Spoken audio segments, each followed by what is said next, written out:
Hey everyone, and a Merry Christmas time to you. Legend and Molly coming at you, and we're going to talk our way through the new ice exhibit at the Gaylord Palms. This year's theme for ice was Christmas Around the World. Now, normally we sort of talk while going through the exhibit, but this year the audio in there was really loud, so we decided to voice it over in post. It's obviously the first room of the exhibit, which features ornaments of different flags all over the world, and it's a very colorful first room. We also got a kind of a nice walkthrough here where, especially in this room, there was almost nobody in there as we were wandering around. I do like the big ornament kind of things up top. You got the big logo, which of course you could take pictures in front of. And overall, it was really neat. Very colorful first room. Nothing I wouldn't say is amazing first room, but it was nice. The thing that I didn't like is that it didn't tell you what flags, so you had to know the countries.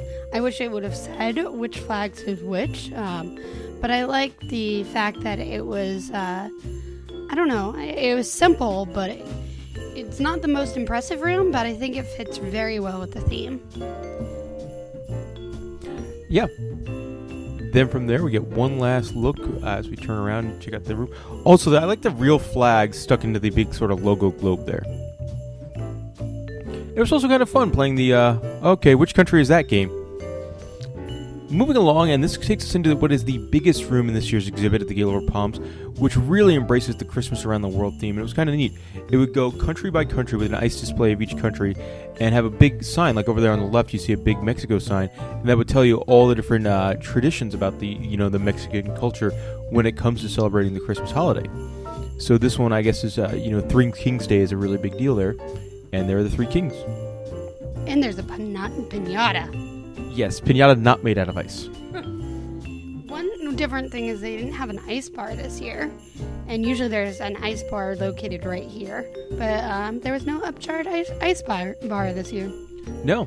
Moving on, we have the United Kingdom, which was one of the simpler displays here as we get to holidays around the world. I guess probably because the United Kingdom is so similar to the United States when it comes to Christmas time. He talked about how they invented the mistletoe and Christmas cards. Here I'm sort of wandering backwards to get a shot I was looking for, so we get a better shot of the mustaches of the Three Kings. As we turn around, and this was the display for the United States, of course, Santa Claus, reindeer, a big Christmas tree, people in my way. So I'm going to move on over here. Overall, I really like ice. It's one of our favorite things. It's one of our must-dos every year for Christmas time. I like that it changes each year, too. It's not the same thing each year. Yeah, so this year's theme is obviously holidays around the world, and next year's theme will be something completely different. Moving on, here's the Netherlands, which actually was one of my favorite ice displays in the entire thing, as it talked about how the kids leave treats like hay, and in this case, carrots, in their clogs for Santa's reindeer. So I probably said in my life I would never see a giant ice sculpture of carrots in a shoe, and I was wrong, because boom, there it happened. Turn around to get a better shot of Santa and the America display here. Kind of neat. I didn't really get why they had like creepy old-timey toys. Like, I'm pretty sure I'm going to get a good shot of this doll, and this is like, it seems like something that would be in a horror movie. The one thing that I don't like is that they use some non-ice props, and I get it, you have to for some of the ornaments on the trees and everything, but it kind of doesn't fit. Like the toys that are not made of ice, I feel like they could have done that better. Moving on, we have Ethiopia, and I do not remember what their holiday tradition was. It starts on like January 1st through January 19th. I remember that much. But also it's kind of a learning opportunity.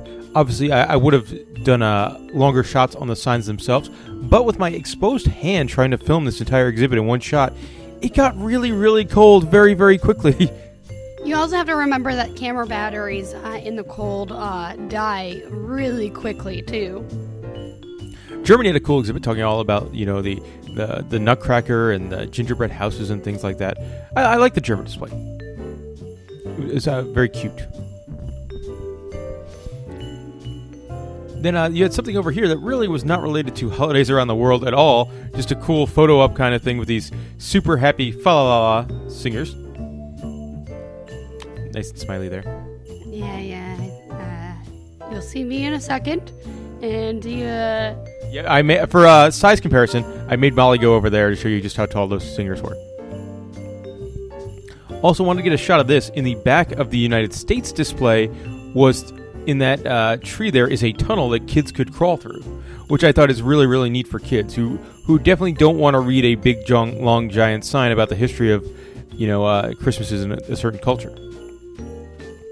Moving along, we go from the Christmas Around the World room into what is the slide room, a highlight for most at the ice show, because you get it's always a cool room. It's one of the larger rooms, but you also get these 2-story ice slides, which are super, super fun. You have to sit on your jacket to go down fast, or you don't move at all. Yeah, but it's still it's really, really neat. It's an experience that you don't get often, especially down here in Florida. Like growing up in New York, I'm used to going sledding and all that kind of thing.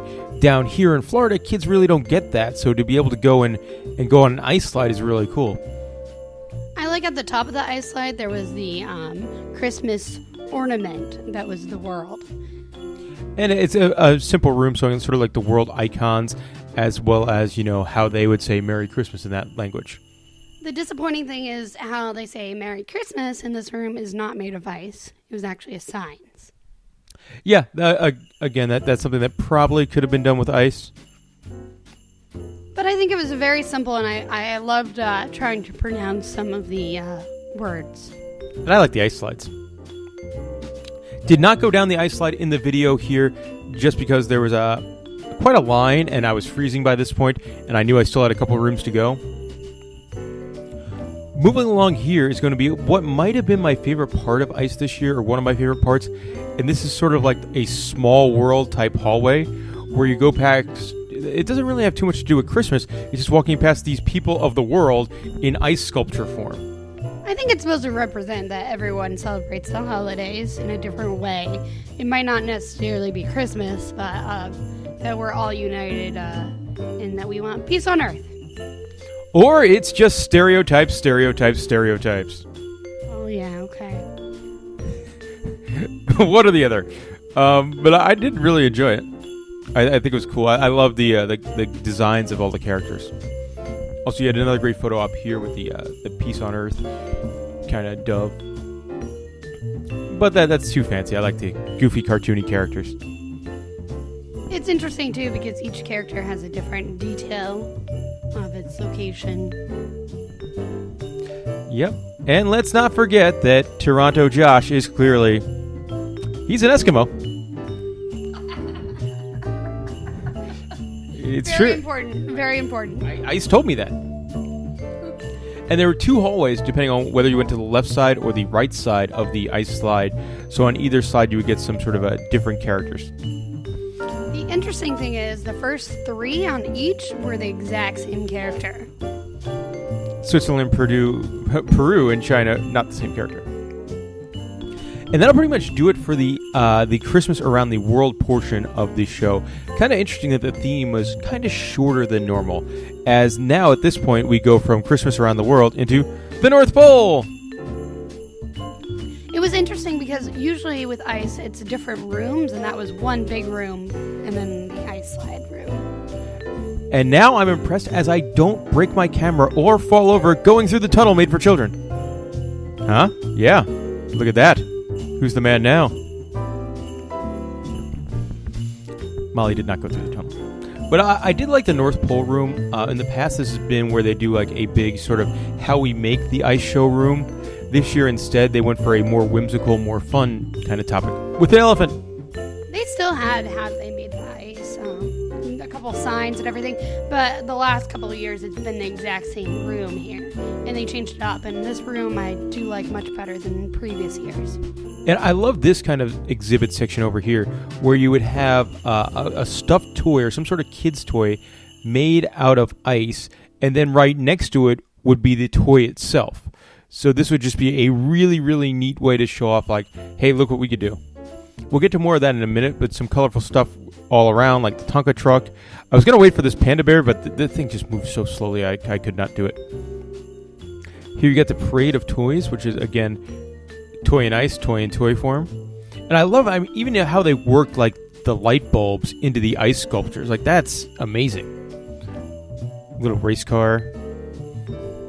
I did like how they compared the two, and there was a guy demonstrating it too, that you'll see in the back. After a dinosaur. Dinosaur. Ice dinosaur. I like the merry-go-round horse here. Another shot of the ice dinosaur. But this was one of the neater parts of the exhibit, I thought, just to show you like how good that these guys were, that they could, hey, here's this, do this. All right, we could do that, including another elephant. And I would have to imagine some of these things are very difficult to do, like this giraffe with a big, long, thin neck and things like that.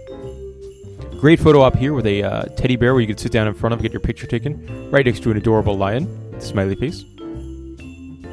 The car is my favorite. Yeah, that was pretty neat. I'm surprised you said the car was your favorite when the tiger is one of your favorite animals, and there is the tiger. But the tiger didn't have as much detail as the car. That is true.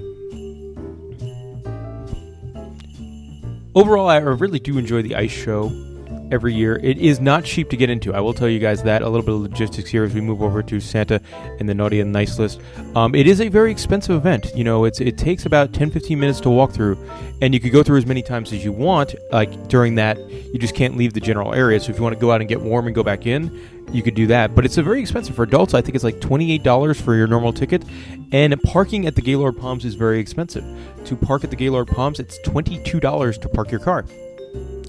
One thing we always do, we always go out to dinner while we go to the event, because if you go there and you go to like the sports bar and order a burger, or if you go to the steakhouse and have a meal, wherever you eat, they will validate your parking. So definitely do that. I mean, it's $17 for a bacon cheeseburger and $22 to park your car. And I would also suggest going on a weekday versus a weekend.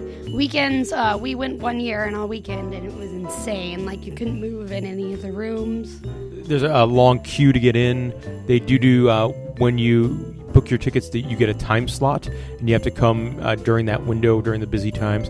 And then even if you come during that window, it's not when you get in, it's when you get in line. This was probably my favorite photo op in the entire thing, which I'll show off in just a moment, as it did get busy during this section of filming. But this giant sleigh, this was one of the ones we took a picture in, and this is a sleigh you sit in, and you can have somebody take your picture, and it's a wonderful full-size Santa ice sleigh. And then there's an adorable sheep. I did like how many picture opportunities there were. Usually there's only like one or two, but that sleigh was really impressive this year. Yeah, here's another size idea, that sleigh with the side profile view. This is the ice factory, where a lot of times they'll show somebody, like an artisan, showing off how they make the ice and chipping away at something like that. Which, when you see them working, is kind of cool. And then, just like every year with ice, it ends with Jesus. This is the one thing this is the one constant of the ice show. This happens every single year. It ends the exact same way with the big nativity kind of scene. The crystal clear ice. Yeah, same way every year. Overall, I enjoyed this year of ice. I don't think it's one of the stronger years we've seen. I actually say we've been going for 6 years or so, and this might have been the weakest theme. It also was, a lot of times they use IP and things like that. So they'll use Charlie Brown or Madagascar or Shrek and things like that. And this year they went with something that was really non-IP, 9th story. And even like we've got the Night Before Christmas and things like that in the past. So we didn't get that this year, but it's still definitely worth going to. I really enjoyed it. Molly, any final thoughts on the show?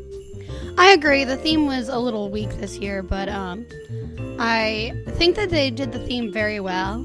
And it is one of my favorites, and I recommend it to anyone that's in Orlando. Yeah, I would definitely, if you're coming to Orlando for Christmas, or if you live here, definitely check out the ice show. I don't think you'll be disappointed. It's something that's really kind of one of a kind. Guys, thank you for watching, and we'll see you next time.